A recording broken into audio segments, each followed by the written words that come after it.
Wow, what a way to end a five-game winning streak in Chicago. Truly one of the most disastrous games I've ever seen in my entire existence. Number one, PCA definitely needs more seasoning down in the minors or needs to be benched immediately. I've seen enough of him.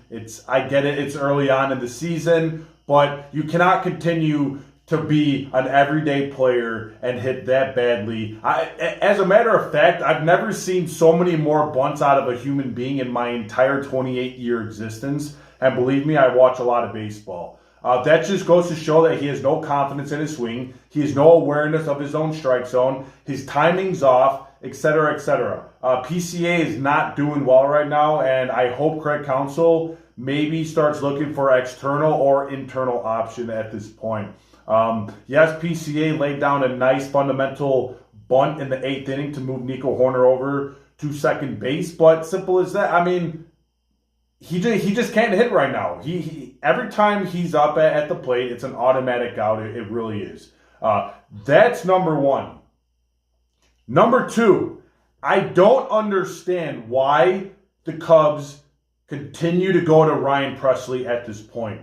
This dude has showed game in and game out that he cannot throw a strike to save his life. He always leads to a 3-2 count every single batter that he freaking verses, and he relies on players to swing outside of the strike zone with his breaking stuff in order to get him out, which leads to a shit ton of freaking walks. And yeah, he's walking 20 or 20+% of the batters he faced, which is absolutely abysmal. It's way above freaking league norms. Number one, his strikeout rate is way below league norms. Way below league norms. He's not striking out people at an even normal rate. So not only is he not striking people out, he's loading the bases with a bunch of walks. He's giving up hits. His whip, his ERA is totally inflated. But yeah, let's keep on putting Ryan Pressly in prime locations, or excuse me, prime spots in a game and continue, because he's a veteran, right? He's a veteran. He came from Houston. He had all those good years with Houston. Well, guess what, Craig Counsell? He's 38 years old.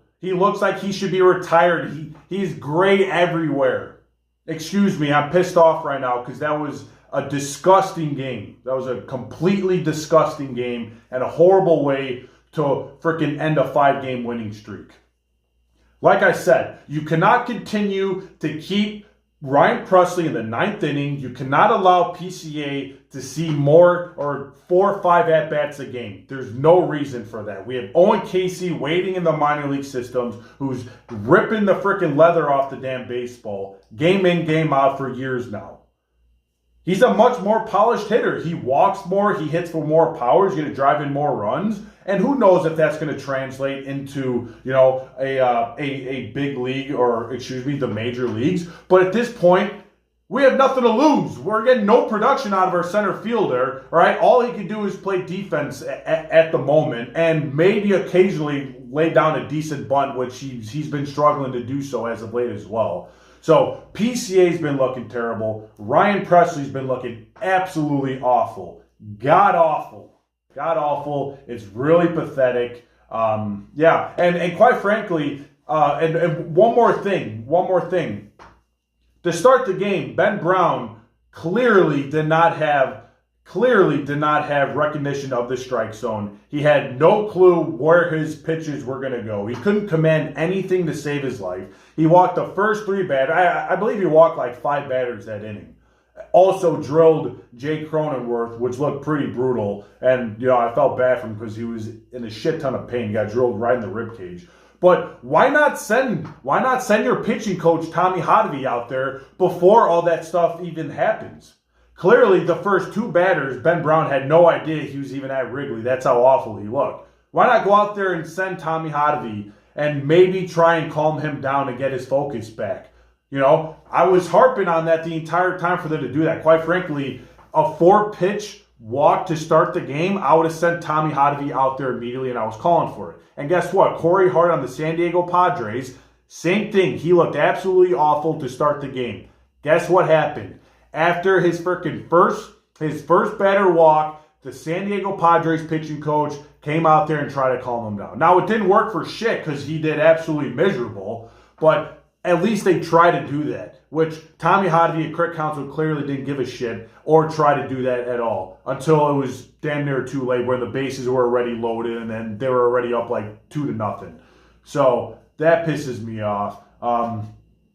Justin Turner, you're a major league player. You've been in the league for God knows how long. Surely you know how to catch a ball. The ball was right at you. All you had to do was catch it. You dropped the ball. Fernando Tatis scores. And of course, the Cubs weren't going to do anything in the 9th inning, even with Tucker up, because they had Ranger Suarez going. Ranger Suarez is a beast.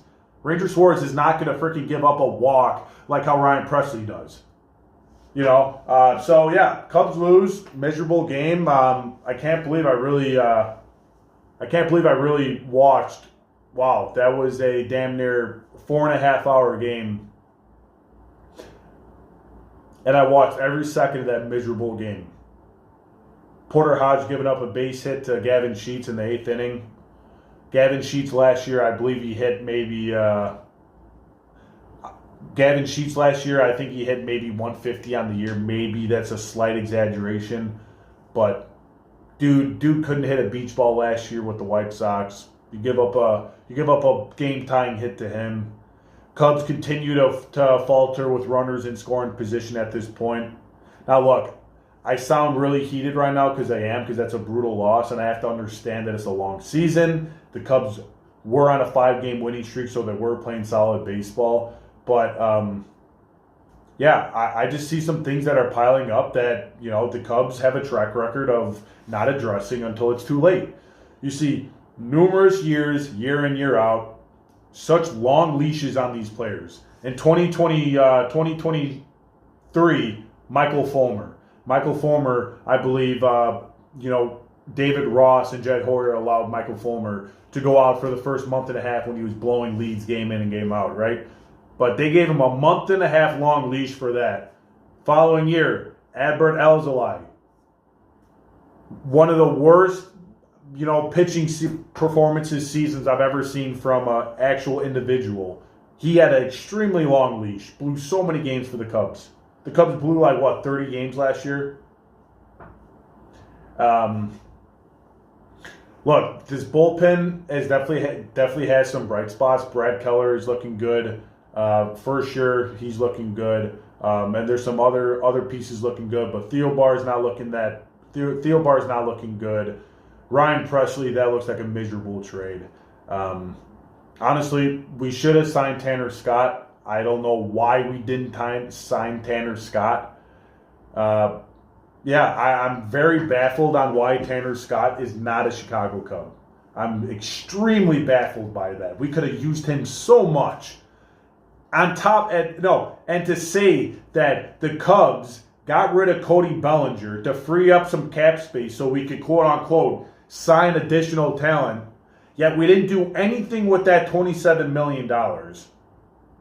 We're about $38 million underneath the first tax threshold, so the Cubs have a shit ton of room to work with, where we could have easily gone out and signed Tanner Scott for 4 years, $72 million, or anyone else in the right manner. We could have used another pitcher. We're going to rely on Ben Brown to be our everyday fifth, or Javier Assad. No, that's not going to happen. That's not going to work out. Or Jordan Wicks. No, absolutely not. But you want to know what happened with that Tanner Scott deal with LA? Tanner Scott said he wanted to play in Chicago. He was holding out for Chicago to offer a 4th year. So you want to know what Jed Hoyer does? No, I'm good. We'll offer you 3 years, $56 million. Okay, well, boom. Tanner Scott, that's not what he wants. So, of course, the Dodgers, being big spenders they are, they tell him, hey, we're going to give you 4 years, $72 million, right? While Tanner Scott is still holding off to see if the Cubs are going to offer him a 4th year, Cubs never do. So Tanner Scott flies to LA to get this deal signed.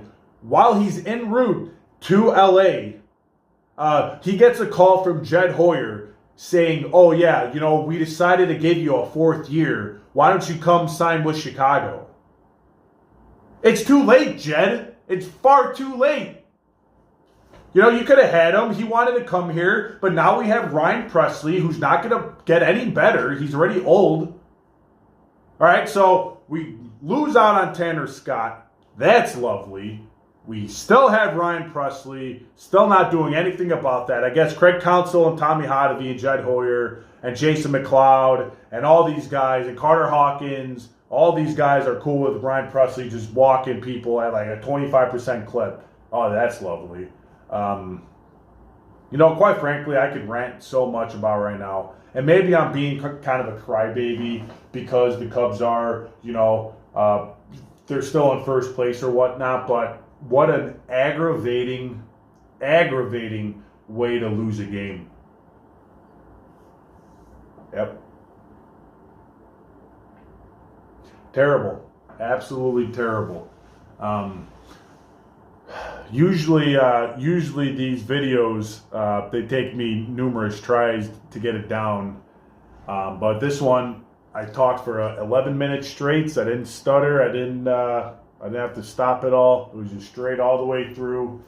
So, yeah, and maybe the Cubs should lose more so I could make these videos better for you guys. Obviously, I'm kidding. This would be a very hard hobby and job to do if the Cubs were as bad as, well, if they were that bad, really. But, yeah, just super aggravating, super disappointing game. Michael Busch, I don't know what happened to him. You know, he's looking kind of like a PCA wannabe here, like very good first baseman, very good glove, elite glove status, really. If Michael Busch was at first base, the Cubs definitely would have gotten out of that ninth inning because Michael Busch simply went out and dropped that ball. But, yeah, baffled, truly baffled, disappointed that I really spent 4 hours plus watching that game. But I definitely won't keep you guys too much longer. Not talking about baseball. I do have an Instagram. I haven't really been posting on it yet. I plan on posting on it very soon. So stay tuned for that. I plan on going to TikTok. I'm kind of reluctant to go to TikTok, but I feel like that'd be pretty good for my channel to get a lot of, viewership or much needed viewership. So stay tuned for TikTok if you guys have it. But right now I'm currently just posting on Facebook and currently posting on YouTube. But yeah, I really appreciate, the people who are supporting me, people who are sharing those videos. It means everything to me from the bottom of my heart. I'm having a blast doing this, even though this video, it might not sound like I am. I'm truly loving this. I think I finally found a niche in my life to where, I wake up, I'm happy to do this. Obviously, I have to go to work and stuff, but this is an extremely fun hobby to have, and I'm very excited to see where this thing goes, and I have zero intention on stopping anytime soon. So you guys, please keep supporting, please keep liking, sharing, commenting, do all that stuff. Ask me questions down in the comments. I'd be more than happy to, to try and answer that to the best of my capabilities, truly. But yeah, thank you guys, and you'll be seeing me a lot more. All right? Peace out.